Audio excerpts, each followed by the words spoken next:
నిరీక్షణ న్యూస్కు స్వాగతం. నేను మీ మ్యాజిక్ రాజా. సింగరేణి సంస్థ పరిరక్షణ, కార్మికుల సంక్షేమం కోసం సింగరేణిని కోల్ ఇండియాలో విలీనం చేయాలని బీఎంఎస్ జాతీయ ఇన్ఛార్జి కొత్తకాపు లక్ష్మారెడ్డి డిమాండ్ చేశారు. గోదావరి ఖని మార్కండేయ కాలనీలోని విశ్వ హిందూ పరిషత్ కార్యాలయంలో సోమవారం నిర్వహించిన మీడియా సమావేశంలో ఆయన మాట్లాడుతూ, రాష్ట్ర ప్రభుత్వ ఆధీనంలో సింగరేణి సంస్థ భ్రష్టు పట్టిందని, కార్మిక సంక్షేమం కుంటుపడుతోందని విమర్శించారు. సింగరేణిని కోల్ ఇండియాలో విలీనం చేస్తే రాజకీయ జోక్యం తగ్గడంతో పాటు కోల్ ఇండియా ఉద్యోగులకు లభించే అన్ని హక్కులు సింగరేణి కార్మికులకు కూడా వర్తిస్తాయని తెలిపారు. రాష్ట్ర ప్రభుత్వం తన వాటాలో 2% కేంద్రానికి బదిలీ చేసి విలీనానికి సహకరించాలని కోరారు. దీంతో అధికారుల సమస్యలు కూడా పరిష్కారం అవుతాయన్నారు. సింగరేణి కార్మికుల 12వ వేజ్ బోర్డు ప్రక్రియను తక్షణమే ప్రారంభించాలని బీఎంఎస్ ఇప్పటికే ఉద్యమాలు చేపట్టిందని పేర్కొన్నారు. ఇంకా ఈ సమావేశంలో బీఎంఎస్ అధ్యక్షుడు అపాని శ్రీనివాస్, ప్రధాన కార్యదర్శి Vaddapalli Kumaraswamy, working president Yadagiri Sattaiah, senior vice president Sarangapani, chief organising secretary Pavan Kumar, ABKMS నాయకులు మండ రమాకాంత్, పూల రాజరెడ్డి, సాయివెన సతీష్ తదితరులు పాల్గొన్నారు. నిర్వహణ మొత్తం రాష్ట్ర ప్రభుత్వ అధీనంలో నడుస్తుంది. 50% వాటా ఉన్న రాష్ట్ర ప్రభుత్వం చేతిలో ఉంది. కానీ దురదృష్టవశాత్తు సింగరేణి కంపెనీ ప్రయోజనం కాపాడంలో లేదా సింగరేణి కంపెనీలో పనిచేసే అధికారులు, కార్మికుల సంక్షేమం కాపాడంలో ఘోరంగా స్టేట్ గవర్నమెంట్ విఫలమైంది. గత ప్రభుత్వం అవుతుందో టీఆర్ఎస్ ప్రభుత్వం కూడా 10 సంవత్సరాలు ఈ కంపెనీ అభివృద్ధి చేయడానికి ఎటువంటి చర్యలు చేపట్టకపోగా వాళ్ళ రాజకీయ స్వలాభాల కోసం దీన్ని ఒక బంగారు బాతులాగా వాడుకుంటూ వచ్చారు. ఆ 10 సంవత్సరాల పీరియడ్లో సింగరేణికి రావాల్సిన బకాయిలను ఒక్క నైపేత చెల్లించలేదు. ఆ తర్వాత వచ్చిన కాంగ్రెస్ ప్రభుత్వం కూడా అదే దారిలో నడుస్తూ దీన్ని విచ్చలవిడిగా ఈ సింగరేణి యొక్క నిధులను దుర్వినియోగపరుస్తూ, తర్వాత కొత్త బ్లాకులో కేంద్ర ప్రభుత్వం చేసే వేలంలో పాల్గొనకుండా కొత్త బ్లాకులు ఏం సాధించలేదు. సింగరేణి తెలంగాణలో అతిపెద్ద కంపెనీ సింగరేణి. కొన్ని వేల మందికి ఉపాధి కల్పిస్తూ లక్షలాది గ్రామస్తులకు ఉపయోగపడే ఈ కంపెనీని అభివృద్ధి చేయాలనే ఆలోచన రాష్ట్ర ప్రభుత్వానికి ఏమాత్రం లేదు. సింగరేణి చరిత్రలో మొట్టమొదటిసారి అనుకుంటా అధికారులు కూడా రోడ్డున దిగడం, వాళ్ళ సమస్యల కోసం ఆందోళన చేపట్టడం అనేది బహుశా సింగరేణి చరిత్రలో ఇది మొదటిసారి. ఆ ఘనత కూడా కాంగ్రెస్ ప్రభుత్వానికి దక్కింది. వాళ్ళ యొక్క సమస్యలు టీఆర్పీ కానీ, కోల్ ఇండియా మాదిరి పే స్కేల్ వాళ్ళ ఆఫీసర్ల అప్గ్రేడేషన్ చేయడం విషయంలో కానీ ప్రభుత్వం నిర్లక్ష్యం చేయడం వల్ల వాళ్ళు ఆందోళన చేపట్టడం జరిగింది. సో ఈ రకంగా భవిష్యత్తు కూడా అంధకారంలో అనిపిస్తుంది. రాష్ట్ర ప్రభుత్వ అధీనంలో ఈ కంపెనీ ఉంటే బాగుపడే లక్షణాలు ఇవి కనపడలేదు. కాబట్టి దీన్ని మేము భారతీయ మంత్రిత్వం ద్వారా ఆలోచించి ఈ కంపెనీ ఎటువంటి పరిస్థితుల్లోన ఈ కంపెనీ భవిష్యత్తును, కంపెనీలో పనిచేసే ఎంప్లాయీస్ యొక్క భవిష్యత్తు కాపాడడానికి పరిష్కార మార్గం ఏందనేది ఆలోచించి ఒక శాశ్వత పరిష్కారం మాకు ఏమనిపిస్తుందంటే, ఈ కంపెనీని రాష్ట్ర ప్రభుత్వం నడపలేదు. ఇది గత అనేక సంవత్సరాల చరిత్ర చెప్తుంది. కాబట్టి దీన్ని కోల్ ఇండియాలో మెర్జీ చేసి ఇది కేంద్ర ప్రభుత్వ అధీనంలో రావాలి. దానికి సులభమైన మార్గం ఏంటంటే, ముఖ్యమంత్రి గారు, రాష్ట్ర ముఖ్యమంత్రి గారు ఎన్నో బోల్డ్ నిర్ణయాలు తీసుకుంటున్నారు. నేను ఆయనతో రిక్వెస్ట్ చేసేది ఏంటంటే, మీకున్న 50% కేవలం 2% వాటా మీ దగ్గర ఎక్కువ ఉంది, దాన్ని కేంద్ర ప్రభుత్వానికి అప్పచెప్పండి. మీరు 40% పెట్టుకోండి, మాకేం అభ్యంతరం లేదు. కానీ యాజమాన్యం, నిర్వహణ అంతా కూడా కోల్ ఇండియా చేతిలో పోతే కేంద్ర ప్రభుత్వం అధీనంలో ఉంటుంది. కాబట్టి కొత్త బ్లాకులు తీసుకోవడము, కొత్త టెక్నాలజీని ఇక్కడ అమలు చేయడము, ఇంకా ఉపాధి అవకాశాలు పెంచడం. కాబట్టి మా బీఎంఎస్ తరఫున డిమాండ్ చేసేది ఏంటంటే, రాష్ట్ర ప్రభుత్వము ఈ యాజమాన్య నిర్వహణ బాధ్యతలంతా కూడా కోల్ ఇండియాకు అప్పచెప్పాలి. కోల్ ఇండియా ఎట్లయితే దేశవ్యాప్తంగా 8 సబ్సిడీ కంపెనీలను బ్రహ్మాండంగా నడుపుతున్నారు. ఏదైనా ఒక చిన్న యూనిట్లో ఏదైనా ఆర్థిక సమస్యలు వస్తే కూడా మిగతా కంపెనీ నుండి వాళ్ళు అడ్జస్ట్ చేసి మొత్తం మీద కార్మికులకు కానీ, ఆఫీసర్లకు కానీ ఎవరు కూడా హాని కలగకుండా వాళ్ళు కాపాడగలుగుతున్నారు. అది పెద్ద మహాసముద్రం కోల్ ఇండియా.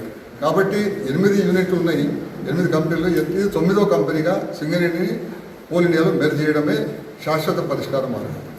అధికారుల సమస్యలు ఉండవు. కోల్ ఇండియా మాదిరి మాకు బీఆర్పీ రావాలి, కోల్ ఇండియా మాదిరి పీస్కెళ్ళి రావాలని అడుగుతున్నారు. అది ఆటోమేటిక్గా పరిష్కారం అయిపోతుంది.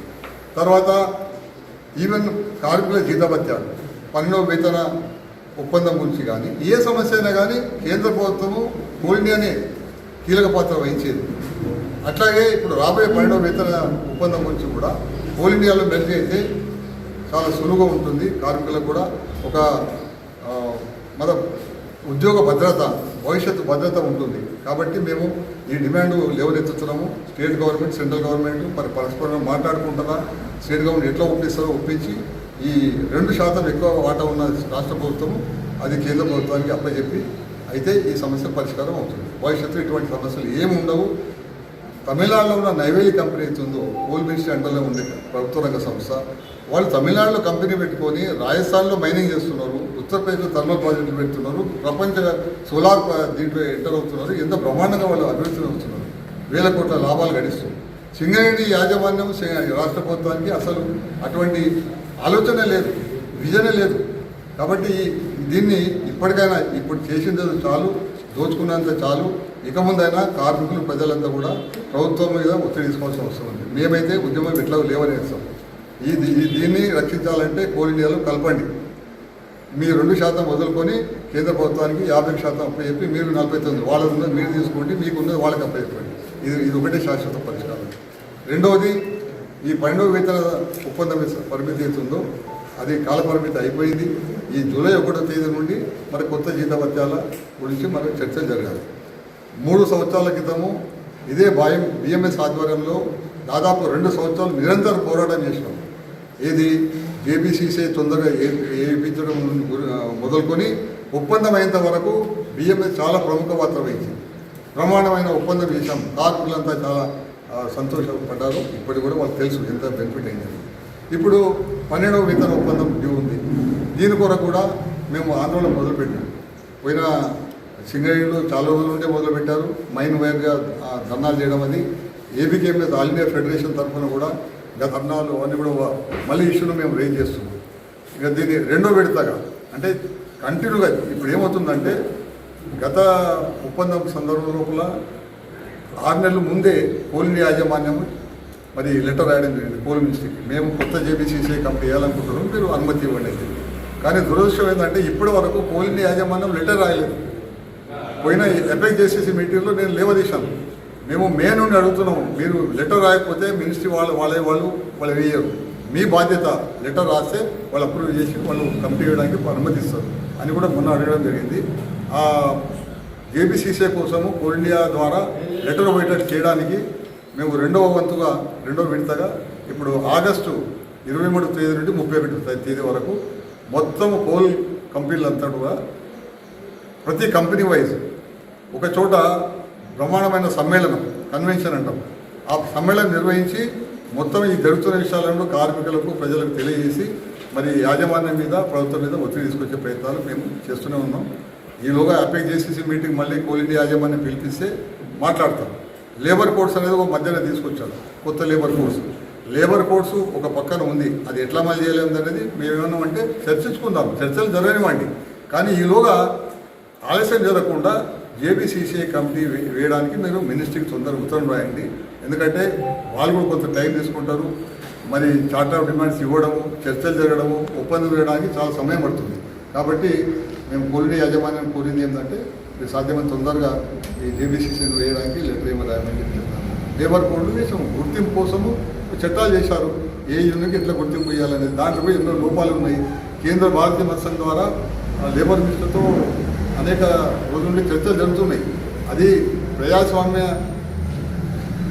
ప్రిన్సిపల్స్ జరుగుతున్నాయో ప్రజాస్వామ్యానికి విరుద్ధం ఉన్నాయి. ఎక్కడైనా ప్రజాస్వామ్యంలో పోల్డ్ ఓట్స్లో మెజార్టీ ఎవరికనేది డిసైడ్ చేస్తారు. కానీ ఇక్కడ చట్టాలను ఏర్పాటు చేసే ఎమ్మెల్యేలు, ఎంపీలకు ఒక రూలు, కార్మిక సంఘాలకు ఇంకొక రూలు. ఇది ప్రపంచంలో ఎక్కడ లేదనుకుంటా. అంటే ఓటు వేయని వాళ్ళు కూడా టోటల్ మస్టర్లో ఉన్న ఎంప్లాయీస్లో కనీసం 20% ఉండాలి, లేదా కనీసం 50% ఉండాలి అనేది అది ఎక్కడ ప్రపంచంలో లేదు. కాబట్టి దాన్ని సవరించాలని చెప్పి మా భారతీయ మత్స్యం ద్వారా కేంద్రంలో కూడా ప్రయత్నాలు జరుగుతున్నాయి. మరి అది ఒకవైపు ఇప్పుడు ఏబీసీసీ వేయడానికి, చర్చలు జరపడానికి అది అడ్డు కాదు. ఆ చర్చలు దాంట్లో ఏమేమి సవరణ చేయాలనేది చర్చలు జరుగుతున్నాయి, జరగనివ్వండి. మన నిరీక్షణ న్యూస్ను వాచ్ చేయండి, లైక్ చేయండి, సబ్స్క్రైబ్ చేయండి, మీ మిత్రులకు షేర్ చేయండి.